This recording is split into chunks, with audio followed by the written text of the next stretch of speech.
ഏവർക്കും നമസ്കാരം. ഭക്തമനസ്സുകളിൽ പഞ്ചാക്ഷരി മന്ത്രം തിരതല്ലുന്ന പുണ്യദിനമാണ് മഹാശിവരാത്രി. കുംഭമാസത്തിലെ കറുത്തപക്ഷ ചതുർദശി നാളിൽ ലോകനാഥനായ പരമേശ്വരനെ പ്രീതിപ്പെടുത്താൻ നാം വ്രതശുദ്ധിയോടെ ഒരുങ്ങുകയാണ്.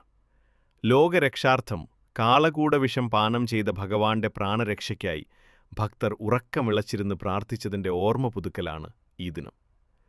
ശിവരാത്രി വ്രതം അനുഷ്ഠിക്കുന്നവർ തലേദിവസം തന്നെ ഒരിക്കലൂണെടുത്ത് മനസ്സിനെയും ശരീരത്തെയും ശുദ്ധമാക്കണം. ശിവരാത്രി നാളിൽ പൂർണ്ണ ഉപവാസം അനുഷ്ഠിക്കുന്നതാണ് ഏറ്റവും ഉത്തമം. അന്നേ ദിവസം പുലർച്ചെ സ്നാനം കഴിഞ്ഞ് ശിവക്ഷേത്ര ദർശനം നടത്തുകയും ദിവസം മുഴുവൻ ഓം നമഃശിവായ മന്ത്രം ജപിക്കുകയും വേണം. ശിവരാത്രിയുടെ ഏറ്റവും വലിയ പുണ്യം രാത്രിയിലെ ജാഗരണമാണ്.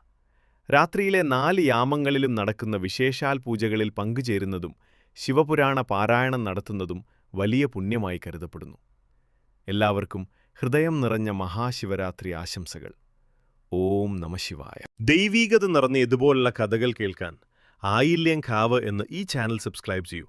നമ്മുടെ ഫാമിലിയിൽ കൂടെ കൂടുന്നതിന് നന്ദി.